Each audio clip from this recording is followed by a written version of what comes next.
추석 잘 세웠는데 나팔 재앙을 오늘 본문으로 우리가 하게 됐습니다. 요한계시록 순서에 따라서 계속 우리 말씀 보고 있는데요.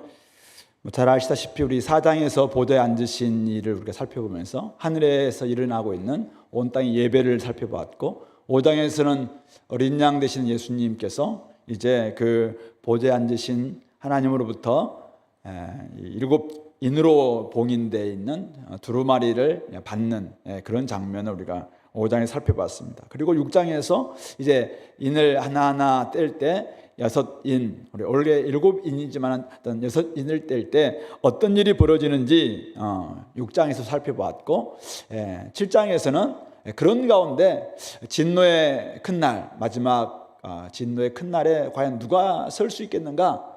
그리고 7장에서 바로 하나님의 인 맞은 사람들 14만 4천이라고 하는 하나님의 인 맞은 사람들이 큰 환난 가운데서도 보호를 받는 그런 하나님의 백성들이다라는 것을 우리가 7장에서 살펴보았습니다.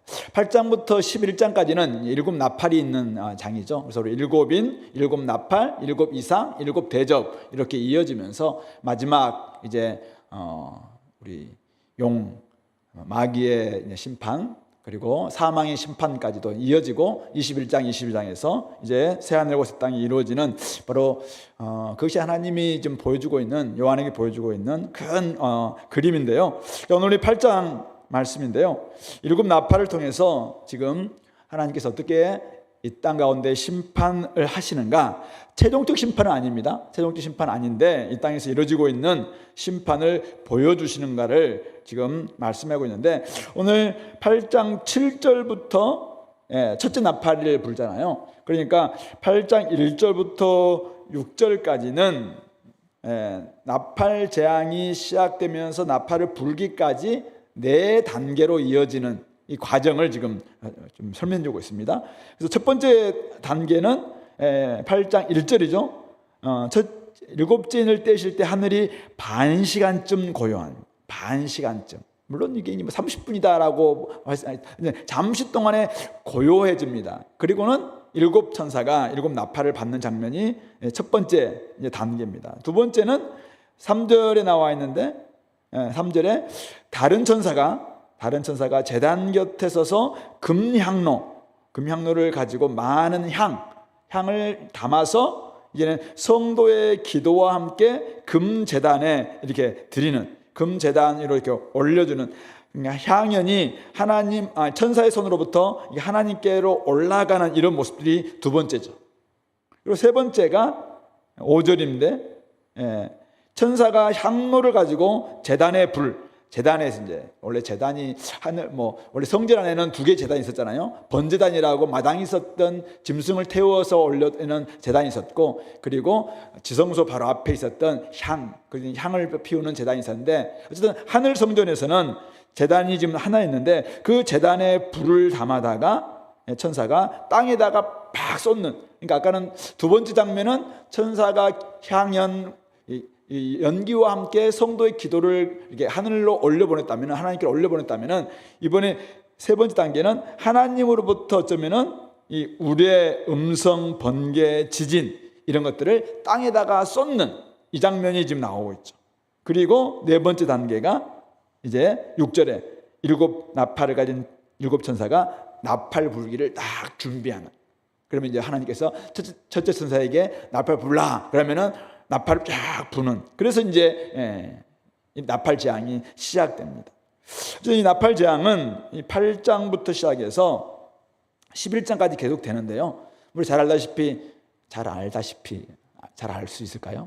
10장에서는 작은 두루마리를 이제 받는, 요한이 작은 두루마리를 받으라라고 하면서 받는데, 그걸 입에는 되게 달지만은 배에는 쓴. 그래서 이 말씀을 잘 소화해서 나중에는 다시 네가 예언해야 된다. 이게 이제 10장에 나와 있는 삽입장이고, 11장에서는 두 증인이 나와서 열심히 교회 기간 동안 이 땅 가운데서 이 3년 반 동안 열심히 복음을 전하다가 나중에 3일 반 동안 죽임당하는, 그렇게 고난을 받다가 나중에 3일 반 후에 그가 이제는 승천하는 이런 모습들 통해서 결국은 고난 가운데 우리 살아가는 성도들, 그리스도인들이 여러 가지 고난 가운데서 복음을 전하면서 여러 가지 환난을 당하겠지만은, 그러나 결국은 승리한다라는 것을 우리 11장에서 보여주고, 11장 15절 보실래요?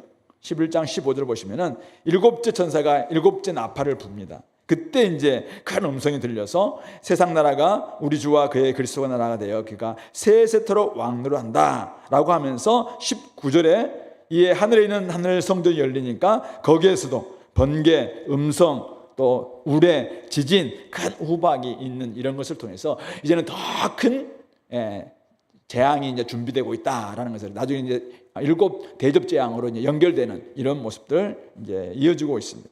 그래서 오늘 우리는 이제 8장, 또 다음에 볼 9장, 이걸 통해서 하나님께서 이 땅 가운데 지금 나팔 재앙은 심판 재앙이죠. 심판을 보여주시는데, 이런 하나님의 지금 오늘도 우리가 살아가고 있는 이 시대 가운데 현재적 심판이라고 이야기할 수 있을 것 같아요.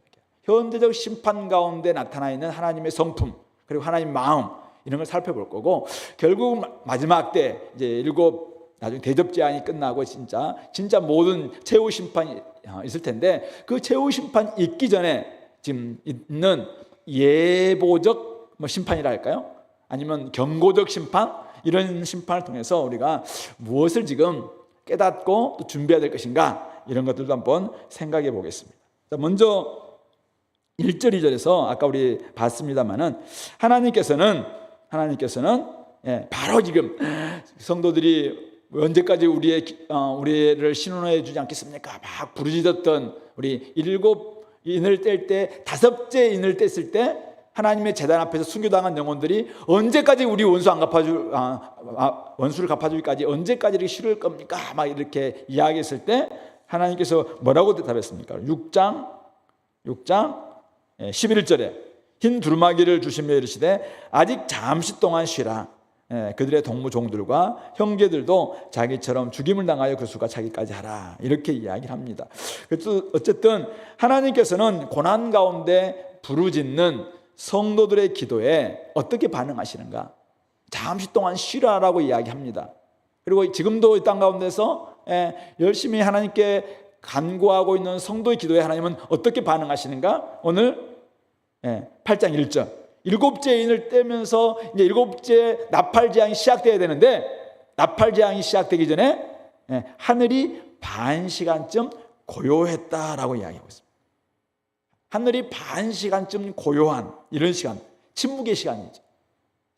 일정 시간 하나님께서 지금 성도들의 기도를 듣고 있습니다. 그리고 순교자들의 또 기도도 듣고 있습니다. 그때 하나님께서 알겠다, 내가 바로 응답하마, 이렇게 할 수 있는데, 하나님께서 잠시 동안의 반 시간쯤의 고요, 이 시간을 지금 하나님이 우리에게 제공하고 있는 것이죠.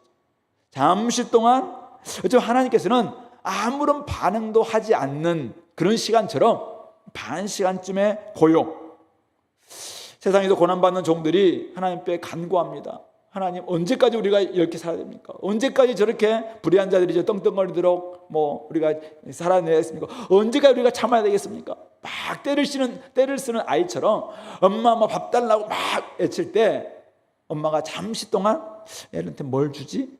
생각하는 것처럼 잠시 동안 반 시간쯤의 고요, 하나님께서 응답하기 전에 반 시간쯤의 고요의 시간을 갖는다라고 이야기합니다. 하늘은 반 시간쯤 고요합니다. 반 시간쯤 침묵합니다. 이 시간은 어떤 시간입니까? 어쩌면 하나님이 응답하셔야 되는데 응답하지 않는 것 때문에 우리에게 좀 답답한 시간일 수 있겠고, 아니면은 하나님 반드시 응답하실 텐데 어떻게 응답하실까를 생각한다면은 굉장히 지금 긴장감이 도는 시간이죠. 왜 갑자기 온 세상이 막 하늘에서 올라 찬양도 울려 퍼져야 되고 막 온갖 세상 소리도 들려야 되는데 다 지금 음소거된 것 같아요. 그래서 반 시간쯤 고요합니다. 하나님께서 반응하고 있는 시간입니다. 하나님께서 듣고 지금 어떻게 해야 될까 묵상하는 시간입니다. 하나님의 시간이죠. 이때 하나님은 시끄럽고 어지러운 세상 가운데서 성도들의 기도를 들으시면서 잠시 동안 멈춰 있는 시간이에요. 요즘 그 이어폰 중에 노이즈 캔슬링, 그런 기능이죠. 밖에 있는 소리를 다 차단합니다. 오직 이것 소리만 다 집중하는, 울부짖는 자기 자녀들의 소리에 집중하기 위해서 모든 소리를 다 딱 캔슬링하는, 다 차단하는 반시간쯤의 고요. 하나님께서는 이렇게 이야기할 수 있습니다. 야, 세상 너희 조용히 봐. 천사들에게도 만물 막 24장로들 찬양 소리가 막 있는데, 쉿, 지금 우리 백성들이 기도하고 있는데 내가 한번 들어보자.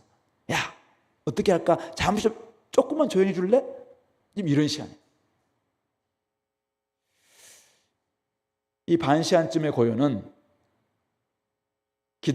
우리의 기도에 응답하시는 하나님의 포즈 시간이죠. 딱 포즈 하면서 멈추는 겁니다. 잠시 동안. 어떻게 하면 좋을까? 저희들에게 어떻게 하는 것이 가장 좋을까? 저들은 저렇게 지금 상처받고 저렇게 고통당하고 지금 이렇게 힘들다고 외치고 있는데 어떻게 하면 좋을까? 하나님이 잠시 묵상하는 시간. 한편 하나님은 진노하시는 분이시잖아요. 분노하시는 분이시잖아요. 불의에 대해서 하나님은 바로 심판하시는 분이시잖아요. 불의한 자들이 득세하고 의로운 사람들, 의로운 하나님의 백성들을 막 여전히 괴롭히고 핍박하고 있는 저들의 지금 신원해 달라는 기도 소리를 듣고 계시잖아요. 그럴 때 이 반시간쯤 고요는 하나님이 어떻게 합니까? 본인의 그 성품 속에 있는 그 진노하심을 잠시 누그러뜨리는 시간입니다. 왜 하나님이 이 진노를 누그러뜨려야 됩니까? 시편 103편 14절을 보면은 하나님은 오래 참으시고 인내하시고 기다리신다고 이야기하면서, 왜 그러냐면은 그가 우리의 체질을 아시고 우리가 단지 먼지뿐임을 기억하셨기 때문이라고. 그렇습니다. 우리 인간을 하나님께서 하나님의 성품에 바로 그냥 놔둔 하나님의 성품대로 그냥 이렇게 반응하도록 가만히 계신다면은 이 땅에서 오늘 우리가 살아날 사람이 어디 있습니까? 모든 사람들이 그 자리에서 바로 거짓말할 때마다 하나님께서 진리신 그분께서 바로 심판하실 것이고, 악한 일을 행할 때마다 하나님은 오직 선이신 하나님께서 바로 심판하시고, 이렇게 한다면은 이 땅에 남아있을 존재는 아무도 없을 것이죠. 근데 그때마다 하나님이 반시간쯤의 고요를 갖는 것이죠. 인생들 먼지뿐이구나. 내가 나의 성품대로 저들에게 반응했다가는 저들은 한 명도 남아날 사람 아무도 없겠지. 이걸 생각하시면서 하나님께서 오래 참고 기다리시는 시간, 이 반시간쯤 고요인 것입니다. 하나님 앞에 바로 일곱 천사 일곱 나팔을 바로 건너시기 전에 하나님께서 반시간쯤 고요를 가지신다는 것입니다. 사람들은 부르짖고 울고 신음하고 고통을 호소하면서 아버지 하나님 언제까지입니까? 이렇게 호소하고 기도할 때 하나님은 우리의 기도를 들으시고 잠시 동안 침묵하십니다. 어떤 행동을 하실지 결정하시기 위해서, 여전히 세상을 사랑하시기 때문에 또 어떻게 얼마만큼 참고 인내하실지를 결정하는 시간입니다. 그리고 가장 선하게 행동하시는 것입니다. 하나님의 침묵에, 그래서 우리는 때로는 언제까지입니까? 이렇게 생각할 수 있어요. 근데 너무 불안해하지 않았으면 좋겠습니다. 가장 선한 길로 인도하시는 선하신 목자 그분께서 가장 좋은 길로 우리에게 다가오실 것입니다. 그런 점에서 우리들은 그분께서 행하실 그 일을 좀 기대하면서 우리도 침묵의 시간을 가질 필요가 있습니다. 그런 점에서 저와 여러분들 어쩌면 오늘 수요예배 반시간쯤 고요의 시간이 필요해서 하나님 우리에게 이런 시간을 가졌는지도 모르겠습니다. 우리도 때로는 막 열심히 일하다가 반시간쯤의 고요, 이 침묵의 시간이 필요합니다. 묵상의 시간, 경건의 시간, 조용한 시간, 기도의 시간, 성찰의 시간 필요합니다. 침묵을 통해서 우리가 하나님의 소리를 들어야 합니다. 침묵을 통해서 내면의 소리를 들어야 됩니다. 우리는 침묵을 통해서 어떤 누군가의 소리를 들었어요. 그 사람에 대해서 그 사람의 속사정을 들을 수 있으면 좋겠습니다. 저래서 그랬었구나. 우리도 우리의 성정 만만치 않잖아요. 그래서 우리도 뭐 누군가 한마디 하면은 그것 때문에 바로 막 그냥 리액션 하게 된다면은 때로는 상처 줄 수 있어요. 근데 우리에게도 반 시간쯤의 고요가 딱 있다면은 아이를 한번 생각할 때도 마찬가지예요. 다른 사람을 향할 때도 그래서 그랬겠구나 생각할 수 있는 것이에요. 왜 제가 저렇게 행동했을까? 바로 팍 리액션 할 수 있어요. 근데 반 시간쯤 고요를 통해서 다시 한번 그럴 수 있겠구나. 나의 내면 속에서 드러나온 소리, 하나님으로부터 오시는 그 소리를 듣는 이런 시간도 필요하겠다, 그런 생각을 하게 됩니다. 그러므로 내면에 가득했던 세상을 비워내는 시간, 바로 하나님의 마음과 하나님의 원함이 무엇인지를 깨닫는 그런 시간, 바로 나를 새롭게 함으로 말미암아 나를 살피고 다른 사람들을 살리는 이 잠시 동안의 침묵, 이 시간이 굉장히 우리에게 필요한 것이죠. 경건의 시간은 다른 데 있는 것이 아닌 것 같아요. 그래서 우리가 우리의 성정에 따라서 열심히 뭔가를 할 수도 있겠지만은, 그러나 잠시 머물러서 내가 어떻게 사는가, 어떻게 살아가야 될 것인가, 저 사람들이 이런 말 들었는데 왜 그랬을까, 다시 한번 돌아보는 것입니다. 그리고 내 안에 있었던 욕망, 또 세속, 이런 것들도 좀 비워내면서 나를 좀 살피고, 그래야지 다른 사람들을 바로 살릴 수 있거든요. 그런 시간들 우리 가운데 필요하겠다. 오늘 하나님께서 반 시간쯤의 고요가 있었던 것처럼 우리 또한 그렇게 할 수 있게 되기를 바랍니다. 두 번째는 3절부터 5절 보시면은 일곱 나팔을 불기 전에 아까 이 금향로로 많은 향을 받아서 성도의 기도와 합하여 하나님의 제단에 드려지는데, 그 다음에 성도의 기도와 함께 다시 기도를 받으신 하나님께서 제단에 불을 담아다가 땅에 쏟자 우레, 음성, 번개, 지진 막 이런 것들이 땅에 막 나타나는 이런 모습들로 바뀌는 것입니다. 바로 이것을 하나님의 응답이라고 볼 수 있는데요. 하나님께서 어떻게 우리 응답하시는가? 깊은 감옥에서, 외딴 섬에서, 또 하나님의 제단 앞에서 통곡하고 기도드리는 성도의 기도에 하나님께서는 어떻게 응답하시는가? 우리의 기도가 때로는 아무리 기도해도 안 되는 것 같아, 이렇게 생각할 수 있어요. 그래서 우리의 기도가 제대로 하나님께 상달되었을까? 이렇게 좀 우리는 염려하기도 하고 의문이 들 때도 있겠죠. 그러나 오늘 성경은 뭐라고 이야기하고 있습니까? 천사가 향로를 가지고 제단에 불을 담아다가 땅에 쏟음에 우레와 음성과 번개와 지진이 나더라. 여기 나오는 우레, 음성, 번개, 지진, 이것은 하나님의 위엄, 하나님의 능력을 상징하는 그런 상징들인데요.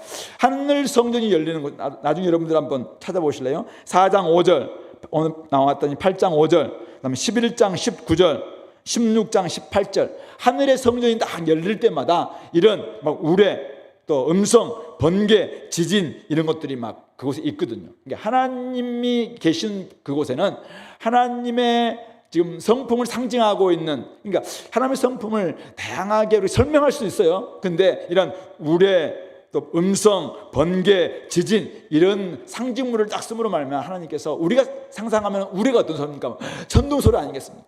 막 지진은 온 땅을 다 흔드는 것이고, 그리고 번개는 얼마나 수많은 사람들이 막 번쩍하면서 모든 사람들을 깨우치기도 하고 막 이렇게 하는 거잖아요. 이런 하나님의 위엄과 장엄한 능력들이 있다라는 것을 보여주고 있는 것인데요.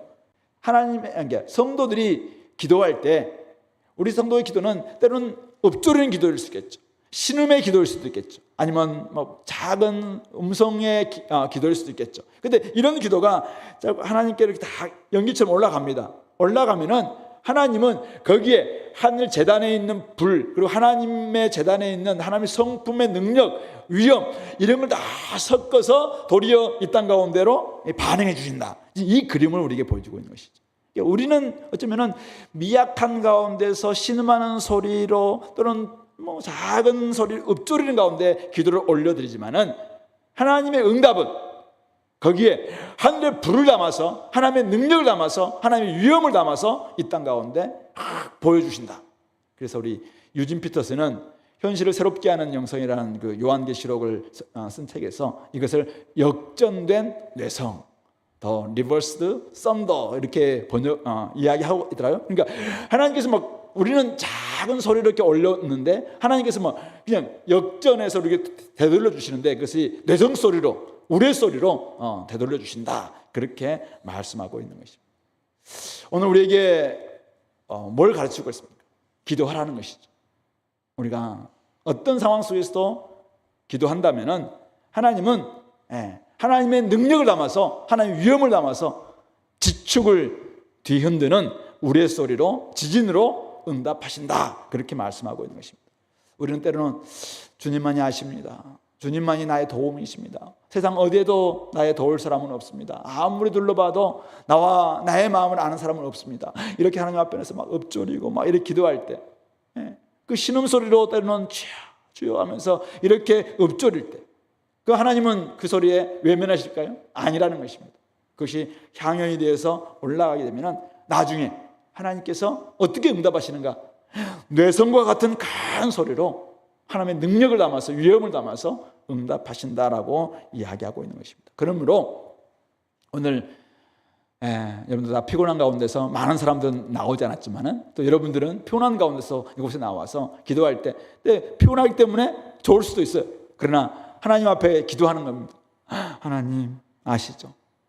제가 이런 고민이 있습니다. 이런 마음이 있습니다. 막 기도하면서 기도한다면은 졸면서 하나님께 기도했던 기도가 사라지는 게 아니라 향연과 함께 하나님께 올라가는 거예요. 그리고는 그때 어느 때인지 몰라요. 그때는 아무도 모르죠. 하나님의 때, 하나님의 능력과 위엄을 담아서 그 기도가 응답으로 내려온다는 사실이죠. 그러므로 우리의 기도가 올라간다는 사실을 믿고, 그리고 우리의 기도가 하나님의 능력과 위엄으로 다시 내려와서 응답된다는 사실도 믿고 기도하시기 바랍니다. 오늘 그 형제가 안 보이는데 오늘 어떤 형제 하도 막 또박또박 기도해서 모든 성도들 다 알잖아요. 그 형제의 기도 대목이. 그래서 우리가 막 제 형제를 위해서 기도해 줘야겠다. 옆에서 어떤 사람 그러더라고요. 기도를 못했다는 거예요. 왜냐하면 너무 형제가 또렷하게 기도해서 그 형제 기도 소리 들으면서 같이 주여, 야 하나님 들어달라고 기도한다는 거죠.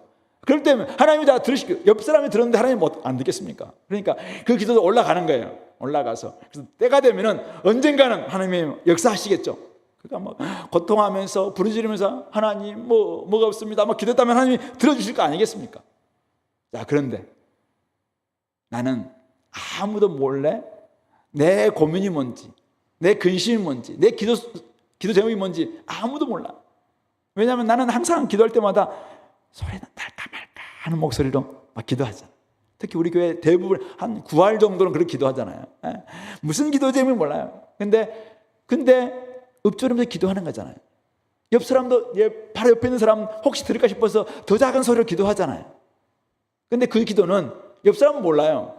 옆 사람이 이 사람을 위해서 기도 못 해줄 수 있어요. 그렇다면 이 기도는 사라질 것인가요? 아니라는 것이죠. 이 기도 또한 하나님께 상달될 것이고, 그리고 때가 돼서 역전된 내성이 되어서 우리 가운데 돌아온다는 것입니다.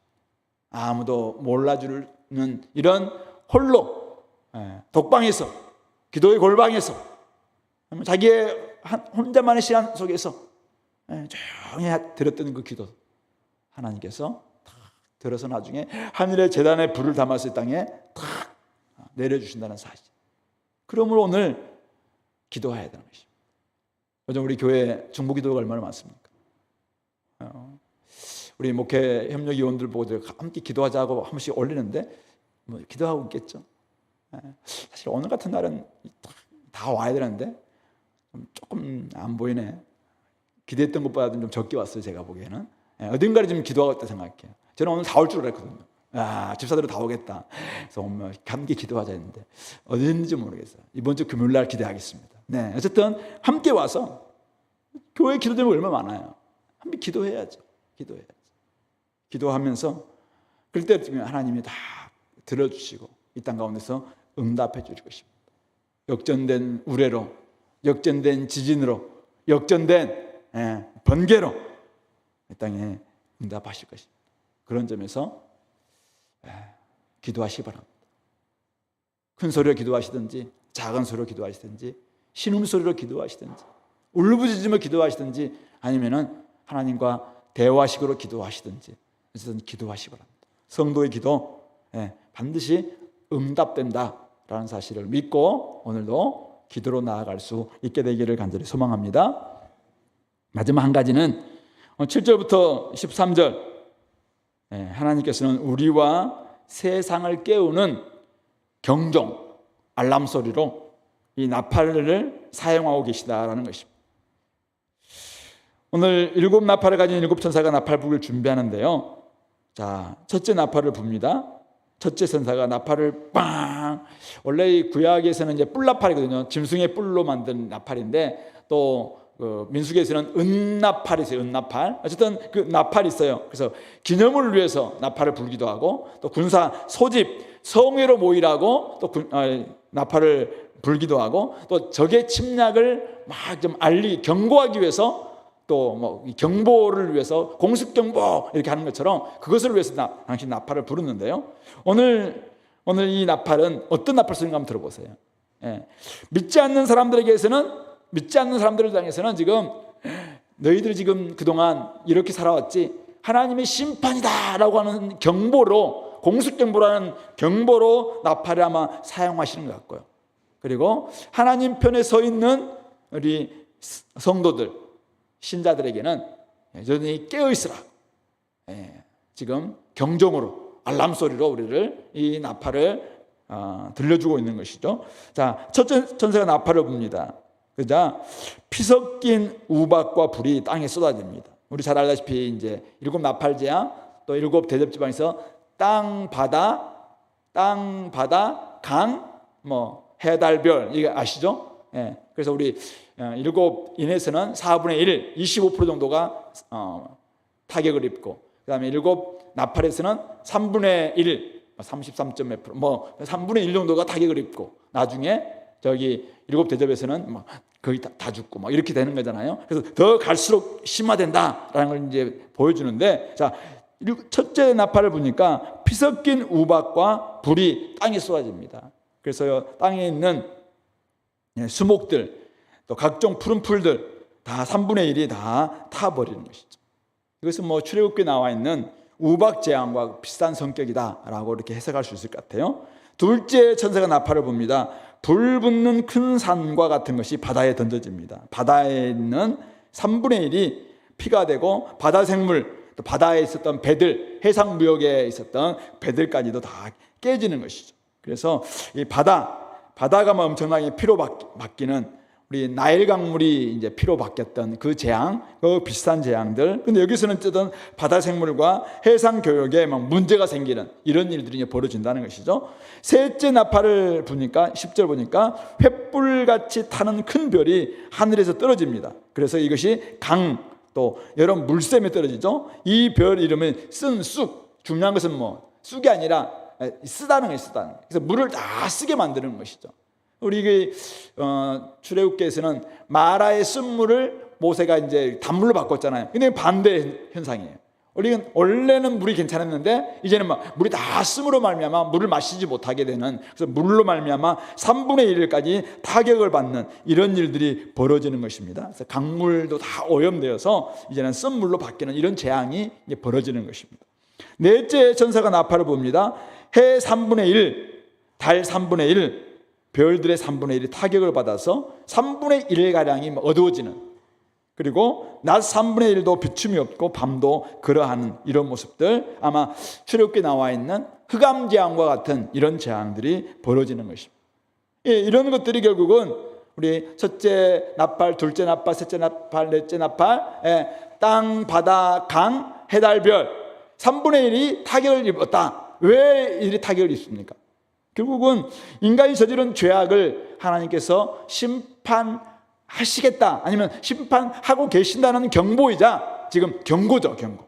3분의 1 가까이가 지금 3분의 1 가까이가 수목들이 3분의 1이 사라지고, 또 바다에 있는 생물들도 3분의 1이 죽고, 또 강내에 있는 3분의 1이 피로 변하고, 또 해, 달, 별들도 뭐 어둠이 3분의 2 가까이가 막 타격을 입는 이런 일들이 벌어지는, 결국 하나님의 심판을 지금 보여주고 있는 경고의 나팔 소리다라고 하는 것을 볼 수가 있겠죠.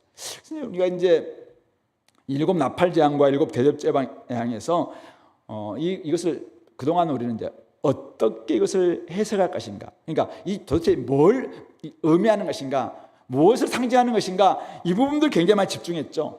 그래서 이것은 도대체 뭐냐, 이거죠. 뭘까요, 이게 도대체? 어떤 사람들은 이것이 뭐 핵 우산이다, 어떤 사람들은 이것이 뭐 지금 대기 오염이고 지금 해상 오염이고 막 이런 것들이다 뭐 이야기를 합니다.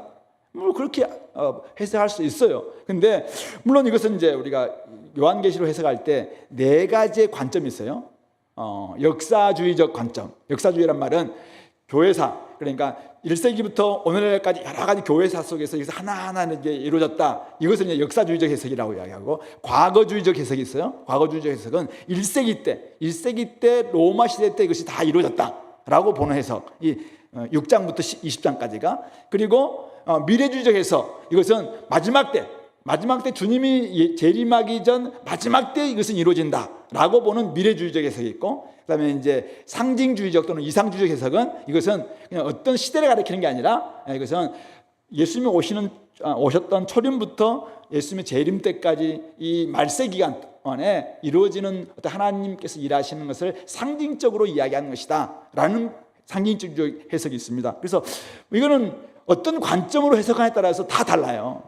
그래서 특별히 여러분들은 뭐 세대주의적 뭐 전천년설 이런 거 많이 들어봤죠. 그것은 다 대부분 미래주의적 해석인데, 주님이 오시기 얼마 전에 막 이런 일이 벌어진다라고 해석하는데요. 사실은 그렇게 해석하게 되면은, 그렇다면은 1세기부터 오늘 21세기까지 그 과정에서는 이것을 어떻게 해석할 것인가? 이거 도대체 뭐 그들은 다 제외되고 마지막 때만 이것을 위해서 요한계시로 주어진 책인가? 그렇게 보기 때문에 좀 문제가 생길 수 있습니다. 그런 점에서 제가 보기에는 이것을 어떻게로 해석하기보다는 왜 이런 재앙을 주셨는가, 이런 나팔 재앙을 주신 목적이 무엇인가, 저는 거기에 주목할 필요가 있다고 생각합니다. 그러니까 출애굽 때의 재앙을 재현한 듯 좀 보이는 이런 모습이지만은, 결국은 이것은 출애굽 때는 징벌의 목적이었죠. 그들을 막 징벌하고. 근데 그때도 바로를 징벌할 뿐만 아니라 바로를 깨닫게 하기 위해서 계속해서 10가지 재앙을 주셨던 거잖아요. 마찬가지입니다. 결국은 이것은 회개가 목적이라고 볼 수가 있을 것입니다. 땅과 바다와 강들과 해, 달, 별의 3분의 1이 타격을 받습니다. 그러면은 아직도 3분의 2는 남아있지 않습니까? 그러므로 결국 어떻게 부분적 심판을 통해서 아직도 남아있기 때문에 너희들 회개해야 된다. 그렇다면 이 3분의 2까지도 얘는 다 망한다. 그러므로 회개하라. 이게 지금 어쩌면은 나팔 재앙을 주신 목적이다라고 볼 수가 있는 것입니다. 그러므로 회개를 통한 회복이 목적이라면은, 오늘 우리가 이런 재앙을 어떻게 해석하든지 우리가 한번 이 해석을 통해서 결국은 오늘 이 땅 가운데서 땅, 바다, 강, 하늘과 같은 이 피조세계죠. 피조세계가 인간의 타락으로 말미암아 이렇게 3분의 1이나 막 타격을 입는 이런 일들이 벌어지고 있구나. 로마서 8장에서 이야기하고 있는 인간의 타락으로 말미암아 허무에 굴복해서 탄식하고 있는 피조세계가 지금 있구나. 어떻게 될 것인가. 그래서 피조세계는 어떻게 합니까? 빨리 하나님의 아들들이 나타나기를 소망하고 있지 않습니까?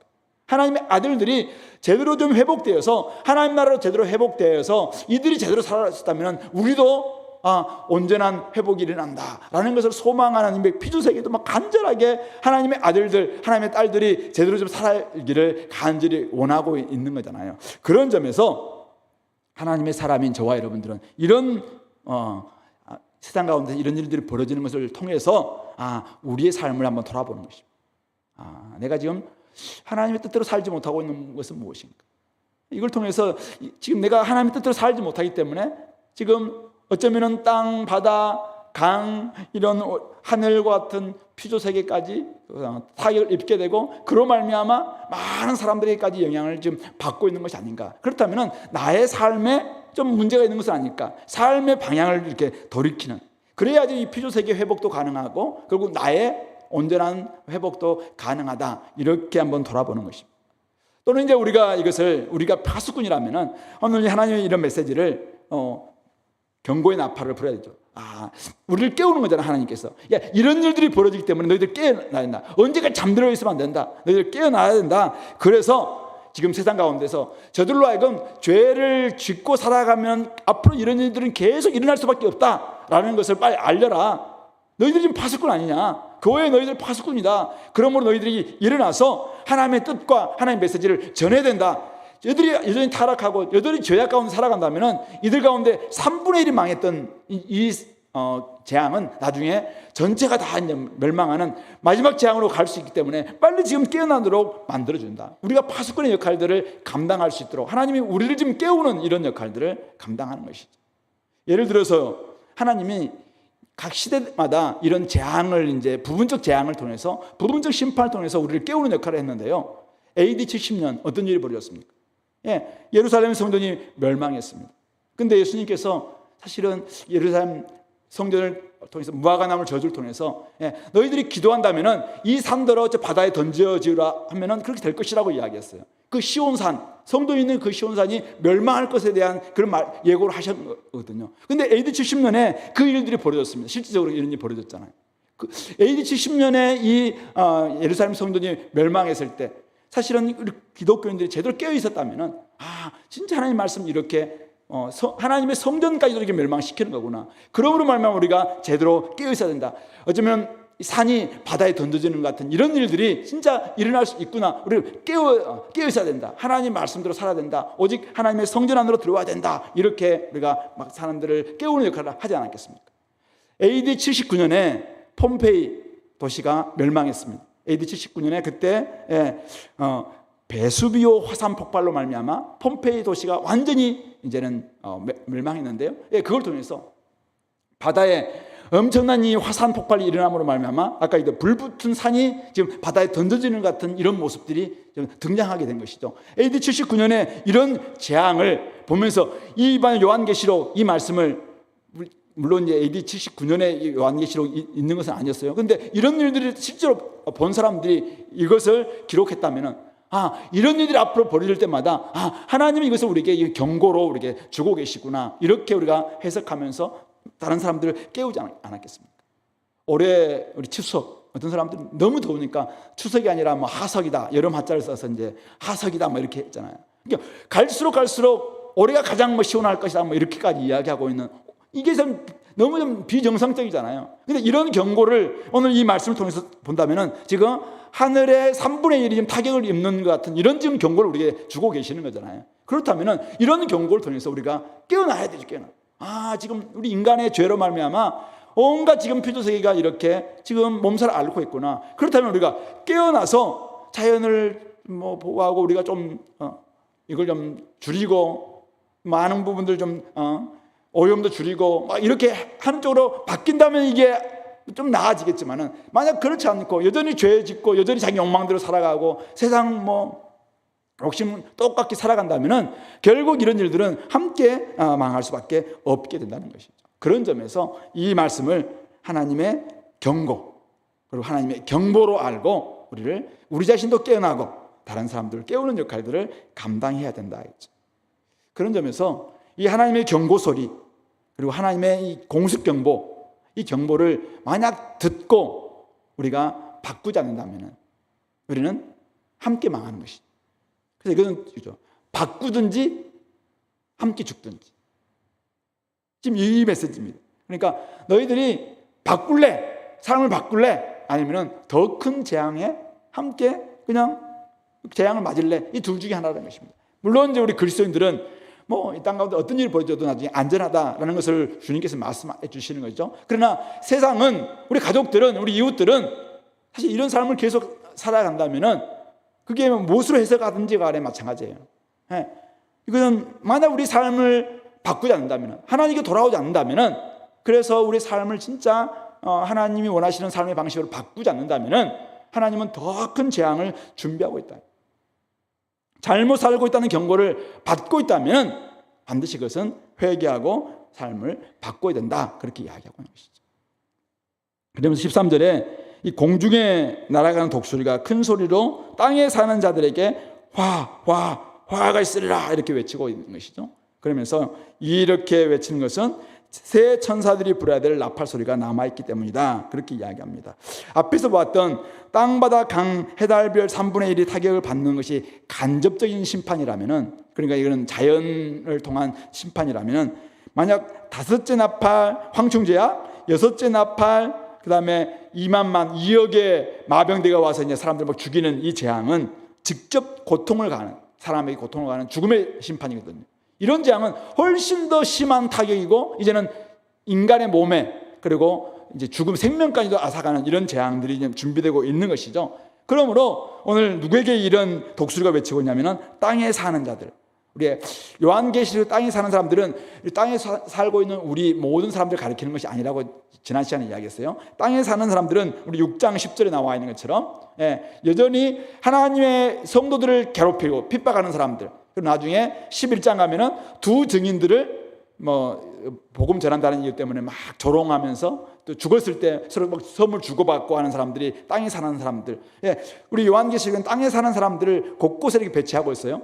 이런 사람들, 즉 하나님의 뜻을 거부하고 살아가는 사람들, 그런 사람들을 가리키고 있는 거예요. 그런 사람들에게 이렇게 더 큰 화가 닥칠 것이다, 지금 경고하고 있는 것이죠. 그런 점에서 이 경고를 결코 가볍게 여기서는 안 된다. 공중에 나는 독수리가, 하나님께서 보내시는 독수리가 지금 이렇게 외치고 있는, 오늘날은 지금 기후가 우리에게 외치고 있는 거죠. 우리 자연이 지금 외치고 있는 거죠. 오늘날은 또 여러 가지 교통사고가 오늘 우리 외치고 있습니다. 너희들 그렇게 음주운전을 통해서 수많은 사람 죽어가고 이러면서 경고하고 있는 것이죠.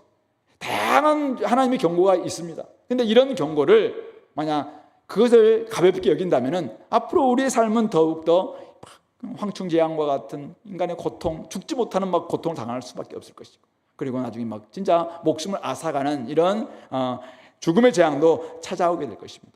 혹시 그들이 이런 일들이 앞으로 일어나게 될 것이다, 혹시 모르고 있을 수도 있으니까 우리가 알고 있는 저와 여러분들이 또 그들에게 진짜 앞으로 우리 세상은 이렇게 더 나아지는 이런 세상이 아니라, 알수록 기술, 과학 문명은 발달하겠지만은, 그러나 앞에 삶의 모습들은 이렇게 점점 악해지다가 마지막 때 진짜 하나님의 심판이 있고 나중에 이제 새하늘과 새 땅이 임하게 된다. 이 사실을 우리가 좀 알려주면서 그들을 돌이키게 하는, 회개하고 돌아오게 함으로 말미암아 회복의 은혜가 있을 수 있도록 만들어주는 것이 필요하겠다, 그런 생각을 하게 됩니다. 결국 오늘 이 8장 여러 우리 재앙들, 또 자연재해, 이해할 수 없는 많은 일들, 하나님의 현대적 심판을 통해서 결국 우리를 깨우기도 하고 또 세상을 경고하는 이런 모습을 보여주고 있는데요. 여전히 이런 세상에 대한 심판은 우리의 기도에 대한 하나님의 반응 가운데서 나오고 있다라는 점에서, 사실은 우리가 이 땅 가운데 살아갈 때 좀 어렵고 힘들고 아프고 고통스럽고 할 때마다 하나님께 기도한다면 하나님께서는 그냥 모른 척하고 계시는 분이 아니라 여전히 응답하고 계시는 분이시다. 응답하심으로 말미암아 이 땅에 사는 사람들을 향해서 하나님께서 심판하시기도 하고 또 그들을 경고하시기도 하고, 그들을 온전히 돌이킬 수 있도록 또 인내하고 참으시기도 하고 이렇게 하십니다.